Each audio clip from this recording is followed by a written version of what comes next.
जय हिंद दोस्तों।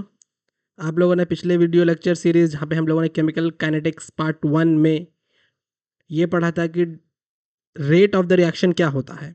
आज का टॉपिक ऑफ डिस्कशन है केमिकल काइनेटिक्स पार्ट 2, जहाँ पे हमने rate law of chemical reactions, अलग अलग केमिकल रिएक्शंस की रेट लॉ कैसे लिख सकते हैं वो देखेंगे। बेसिकली उसको शुरू करने से पहले हमें कुछ इंपॉर्टेंट चीज़ें पता होनी चाहिए। The first one is law of mass action. Law of mass action क्या होता है? फिर लॉ ऑफ मास एक्शन के बाद अराइव होता है रेट लॉ एक्सप्रेशन किसे कहते हैं।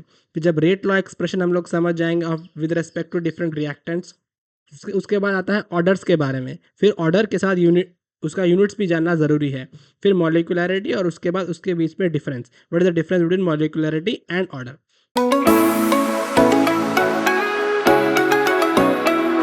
तो सबसे पहले जो शुरू करना है वो है what is the law of mass action. Last video में हम लोगों ने ग्राफिकल रिप्रेजेंटेशन समझा था। Suppose this is a concentration, this is time. We know that with per unit time, मतलब जब से रिएक्शन शुरू होगा at time t equal to 0 सिर्फ रिएक्टेंट है आपके पास, ठीक है। Suppose this is the reaction r goes to p at time t equal to आपके पास r नॉट रिएक्शन का रिएक्टेंट स्टार्टिंग में है और प्रोडक्ट 0 है, और विद टाइम ये डिक्रीज हो रहा है, ठीक है। और at time t equal to 0 product concentration 0 है, विद टाइम ये प्रोडक्ट कॉन्सेंट्रेशन इंक्रीज हो रहा है। This is actually the simple graphical representation of a chemical reaction. अब इससे हम लोग ये समझ पा रहे हैं कि during the starting of the reaction, rate of the reaction is highly depending upon the concentration of reactant only. So during the starting of reaction, ये ग्राफ आप लोगों को क्या समझा रहा है? जब रिएक्शन शुरू हुआ तब रिएक्शन का जो रेट था वो बेसिकली डिपेंड कर रहा था कॉन्सेंट्रेशन ऑफ रिएक्टेंट के ऊपर, वो डिपेंड कर रहा था कॉन्सेंट्रेशन ऑफ रिएक्टेंट के ऊपर। सो इसी चीज को ध्यान में रखते हुए लॉ ऑफ मास एक्शन दिया गया। लॉ ऑफ मास एक्शन में क्या बोल रहा है? Suppose we have a multi product reaction a plus B goes to c plus D. So as per law of mass action, rate of a chemical reaction is directly proportional with the concentration of reactant available. Rate of chemical reaction is directly proportional with, so rate अगर मेरा ये है is directly proportional with concentration of reactant and concentration of reactant. जितना भी reactant रहेगा उसके concentration के ऊपर डिपेंड करेगा रेट। तो this is nothing but your law of mass action. तो ये लॉ ऑफ मास एक्शन तो हम लोग समझ गए। अभी क्या है रेट लॉ? अभी ये क्या है आपका डायरेक्टली प्रोपोर्शनल कॉन्सेंट, एक प्रोपोर्शनलिटी कांस्टेंट है। अब इस प्रोपोर्शनलिटी कांस्टेंट को हटाना पड़ेगा, तो rate will become equal to some constant that we need to put some constant, this constant concentration of A, concentration of b. This is actually the rate law. This equation is called as rate law expression. ये हो गया आपका rate law expression, ठीक है। अभी rate law expression का क्या simple, अगर मैं मेरे पास मान लीजिए मल्टी एलिमेंटल रिएक्शंस है। मल्टी एलिमेंट रिएक्शन मतलब उसमें बहुत सारे एलिमेंट्स पार्टिसिपेट कर रहे हैं, सब इस तरीके से पार्टिसिपेट कर रहे हैं, सबका स्टोइशियोमेट्री भी है उसमें, ठीक है। तब आपको रेट कैसे लिखना है? हमने क्या पढ़ा अभी? Rate is directly proportional to the concentration of reactant only. वो रिएक्टेंट के कंसंट्रेशन के ऊपर डिपेंड करेगा, प्रोडक्ट के कंसंट्रेशन के ऊपर डिपेंड नहीं करेगा। So rate, suppose I am writing the rate in terms of A, rate in terms of A के टर्म्स में अगर मुझे रेट लिखना है तो क्या होगा? -1/a dA/dt equal to some constant k, concentration of a to the power p, concentration of b to the power q. This is the complete rate law of the reaction AA plus BB goes to CC plus DD, ठीक है, where P and Q are the exponential factors. इसको हम लोग बोलते हैं order of the reaction. अभी हम लोग इस ऑर्डर ऑफ द रिएक्शन को और डिटेल में पढ़ेंगे। This is called order of the reaction. इस ऑर्डर ऑफ द रिएक्शन को भी हम डिटेल में पढ़ेंगे। उससे पहले so I have wrote this rate law in terms of concentration of A, in terms of A. Suppose आप इसको और भी अलग तरीके से लिख सकते हो। You can write like this also -1/b dB/dt, क्योंकि अभी ये लास्ट लेक्चर सीरीज में हम लोगों ने देखा था कि rate of the reaction can be written in terms of any of the reactant और any of the product, but rate law can be written in terms of reactant only. Rate of the reaction जो है वो A B C D किसी के भी respect के तरीके से रिप्रेजेंट कर सकते हो, बट जब रेट लॉ लिखोगे that rate of the reaction depends only and only on the concentration of the available reactants equal to constant, there is nothing but a rate constant. What is k? This is k is called rate constant, concentration of a to the power p, concentration of b to the power q, ठीक है। अभी हमें पता नहीं p और q क्या है, बाद में देखते हैं। सपोज मैं आपको थोड़ा टफ हम लोग डिस्कस करते हैं, तो चलिए आप कुछ कॉम्प्लेक्स रिएक्शंस की रेट लॉ एक्सप्रेशन लिखने की कोशिश करते हैं। For example let's we have a very simple reaction a goes to b and b goes to c। अभी इस रिएक्शन का आप ध्यान से देखोगे, पहले a b में कन्वर्ट हुआ, फिर b c में कन्वर्ट हुआ, ए जब बी में कन्वर्ट हो उसका रेट कांस्टेंट K1 है, बी जब सी में कन्वर्ट उसका रेट कांस्टेंट K2 है, ठीक है। तो मेरे पास दो रिएक्शन है। अब जब मैं DADT लिखूंगा तो DADT will become very easy for me, equal to minus K1 concentration of A, क्योंकि ए जो पार्टिसिपेट कर रहा है it is participating only one reaction, that is A goes to B. Now let's write DBDT। अब DBDT जब लिखेंगे तो हमको थोड़ा ध्यान देना है, when we are writing DBDT, B is participating in two reactions। B दो रिएक्शन में पार्टिसिपेट कर रहा है, एक reaction A goes to B में पार्टिसिपेट कर रहा है, दूसरा B goes to C में पार्टिसिपेट कर रहा है। ये दो रिएक्शन जहां पे A goes to B में A रिएक्टेंट है और B goes to C में B खुद रिएक्टेंट है। सो dB/dt में पहला क्या हो रहा है, B C में कन्वर्ट हो रहा है, मतलब डिक्रीज हो रहा है, तो minus K2 concentration of B, जहां पे B खुद कंसेंट्रेशन है। दूसरा कौन सा रिएक्शन है, A goes to B, जहां पे B बन रहा है, सो +1 K1 कंसेंट्रेशन ऑफ A। अब A goes to B जब रिएक्शन हो रहा है, इस रिएक्शन में जब आप ध्यान दोगे, इस रिएक्शन में A goes to B में यहाँ पे A है आपका रिएक्टेंट, ठीक है। तो हमको इस तरीके से रेट कांस्टेंट लिखना पड़ता है। Now next is dC/dt। dC/dt is very simple, बस B उसमें रिएक्टेंट है, dC/dt में C का चेंज कहां पे आ रहा है, सिर्फ B goes to C में C का चेंज आ रहा है। सो K2 कंसेंट्रेशन ऑफ B। अब माइनस क्यों नहीं लिखा मैंने, बिकॉज C तो फॉर्मेशन हो रहा है ना, इसीलिए। Complex reaction is A reversible reaction with B, इस तरीके का रिएक्शन है। तो ऊपर वाले रेट कांस्टेंट को मिला K1, नीचे वाले रेट कांस्टेंट को मिला K-1। सो यहाँ पे दो रिएक्शन हो रहा है actually, A goes to B and further B goes to A। दो रिएक्शन है, एक का रेट कांस्टेंट K1, इसका रेट कांस्टेंट K-1। सो DADT जब आप लिख रहे हो तो DADT में आपको क्या फोकस करना है, आपको फोकस करना है कि A कहां का, A का इन्वॉल्वमेंट कहां पे, A का इन्वॉल्वमेंट A टू B, जहां पे A का डिक्रीज हो रहा है, मतलब A रिएक्टेंट है, तो minus K1 concentration of A। Again A का इन्वॉल्वमेंट और कहां पर है, बी गोज टू ए, जहां पे ए एज अ प्रोडक्ट बन रहा है। सो प्रोडक्ट बन रहा है तो प्लस आ जाएगा K-1 कंसेंट्रेशन ऑफ बी, ठीक है। Now next DBDT। अब DBDT जब मैं लिख रहा हूं, सो एक रिएक्शन DBDT के लिए बन रही है, ए गोज टू बी, जहां पे बी एज अ प्रोडक्ट बन रहा है, मतलब पॉजिटिव, तो हो जाएगा plus K1 concentration of A.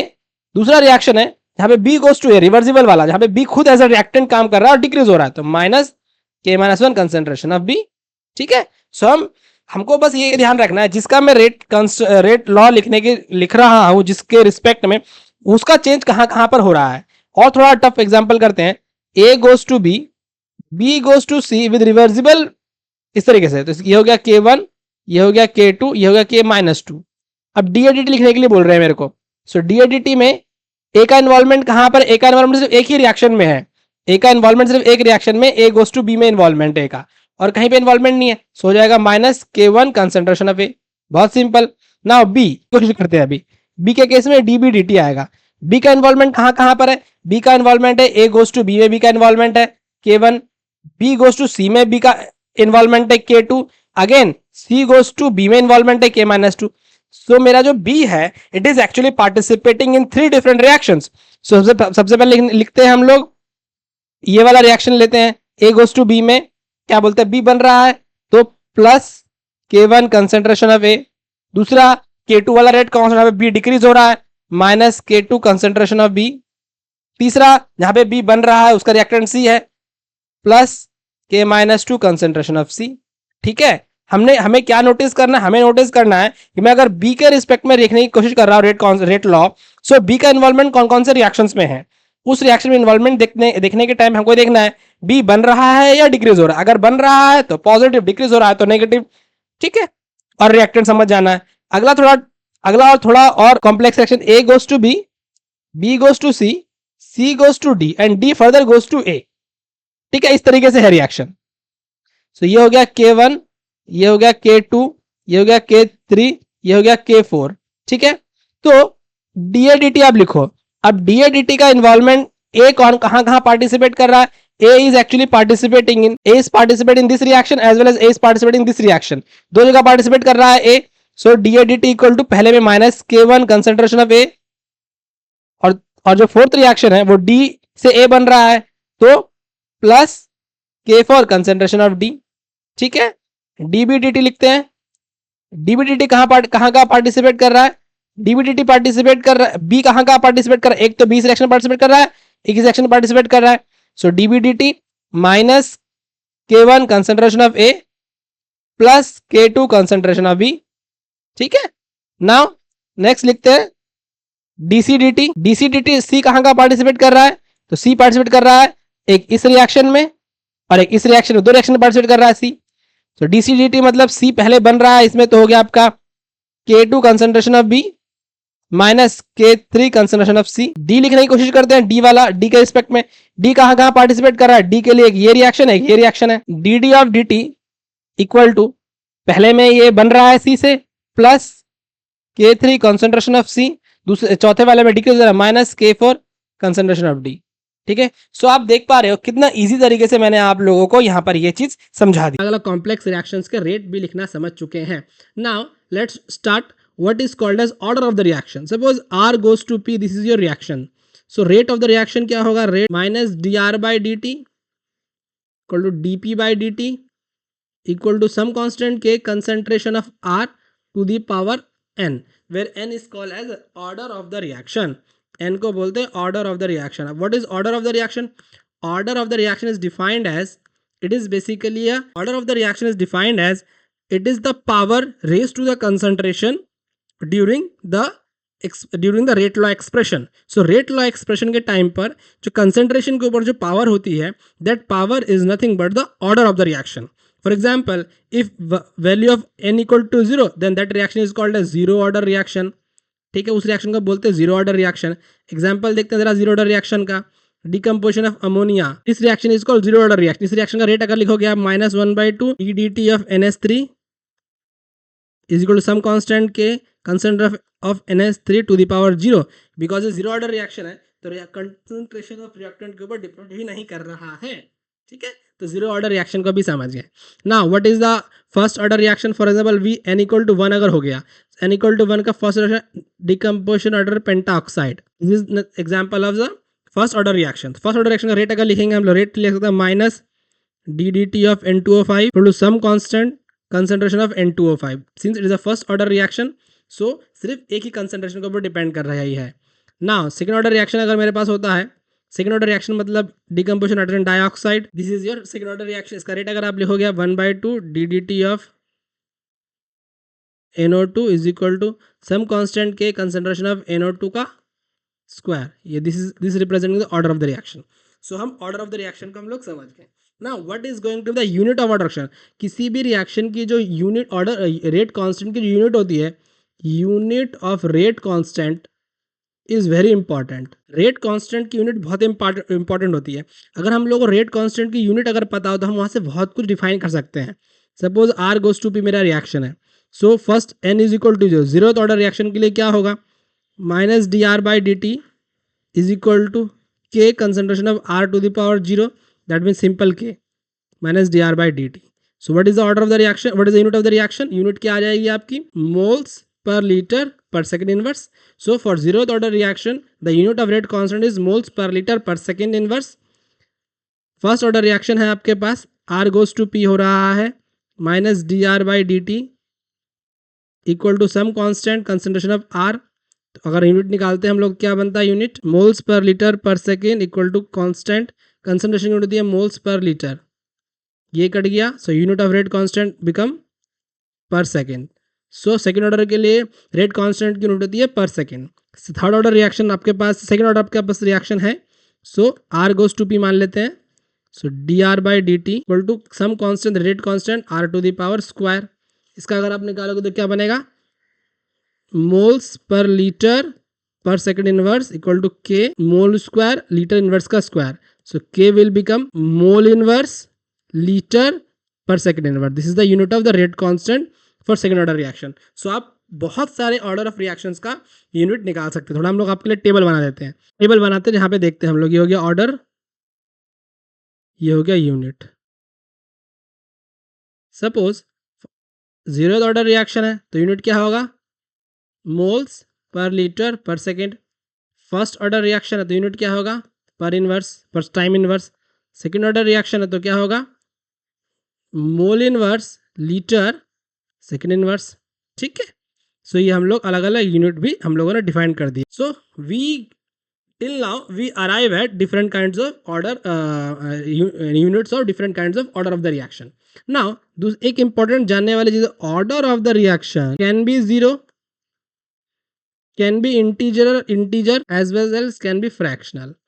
Order of the reaction आपका इंटीजर हो सकता है, जीरो हो सकता है, फ्रैक्शनल, कुछ भी हो सकता है ऑर्डर ऑफ द रिएक्शन आपका, ठीक है। Now let's start with molecularity of the reaction. What is called as molecularity of the reaction? Molecularity किसे बोलते हैं? What is the molecularity of the reaction? बोला जा रहा है during the course of a reaction, during the course of reaction molecules collide with each other. अगर molecule collide नहीं करेगा तो वो प्रोडक्ट में कन्वर्शन नहीं करेगा। जब हम लोग रिएक्शन मैकेनिज्म पढ़ेंगे तब हम लोग वहाँ पे दो थ्योरी पढ़ेंगे, collision theory and transition theory. As per the collision theory, in order to form a product, the reactant must collide with each other and attain a definite amount of energy, that is called activity complex बनाएगा, उसके बाद ही वो product में conversion होगा। So molecularity of the reaction is defined as the number of species, maybe atoms, molecules or ions, that must collide each other during the eliminatory reaction। मतलब एक reaction होने के टाइम पे जो रिएक्शन स्लोएस्ट स्टेप का reaction है, उस elementary reaction में जितने number of molecules atoms collide करके प्रोडक्ट बनाएंगे, that is called as molecularity. Number of species called as molecularity. So molecularity is defined as the number of atoms, molecular is defined as the number of species, maybe atoms, molecules or ions, that must collide simultaneously with each other in order for the formation of the product is called as molecularity of the reaction। molecularity of the reaction may be unimolecular, मतलब आपका unimolecular मतलब एक ही molecule से काम हो सकता है, आपस में कोलिजन हो रहा है, may be bimolecular, may be trimolecular. So molecularity में भी यूनिमोलिकुलर रिएक्शन हो सकता है। यूनिमोलिकुलर रिएक्शन का एग्जांपल देख लेते हैं, decomposition hydrogen peroxide is basically unimolecular reaction. मतलब इसमें सिर्फ हाइड्रोजन पेरोक्साइड मॉलिक्यूल ही आपस में लड़ते हैं, कोलिजन होता है। बाईमोलिकुलर रिएक्शन एग्जांपल है decomposition of hydrogen iodide, this is the example of the bimolecular reaction, ठीक है। सो ये हो गया आपका वो unimolecular reaction as well as bimolecular reaction. Now what is the difference between the order and molecularity of the reaction? ये difference जानना बहुत जरूरी है, क्योंकि इस डिफरेंस से भी बहुत सारे क्वेश्चंस आपके बोर्ड में भी आ सकते हैं और कॉम्पिटेटिव एग्जाम में भी आ सकते हैं। मॉलिक्यूलरिटी और first is order of the reaction is experimental phenomena. Experimental, क्योंकि हम लोग order of the reaction experiment से ही निकाल सकते हैं, लेकिन molecularity of the reaction is basically theoretical phenomena, ठीक है, थ्योरेटिकल फेनोमेना। दूसरा बोल रहा है ऑर्डर ऑफ द रिएक्शन में भी जीरो, फ्रैक्शनल और इंटीजर कुछ भी हो सकता है, लेकिन molecularity of the reaction, molecularity will only and only be integral quantity. तीसरा बोल रहा है order of the reaction may be of a single step और may be multi step. Order single step का भी होता है, मल्टी स्टेप का भी होता है। Order can be calculated, order आप सिंगल स्टेप का भी कैलकुलेट कर सकते हो, मल्टी स्टेप का भी कैलकुलेट कर सकते हो, लेकिन जो molecularity is always for एलिमिनेटरी step only. So these are the some basic difference between the order and molecularity of the reaction। Okay friends, आज के लिए इतना ही। अब हम लोग पढ़ेंगे नेक्स्ट डिफरेंशिएटेड और इंटीग्रल रेट लॉ एक्सप्रेशंस। इस तरीके के और इम्पॉर्टेंट इन्फॉर्मेशन के लिए बने रहिए रसायन शास्त्र के साथ। Thank you.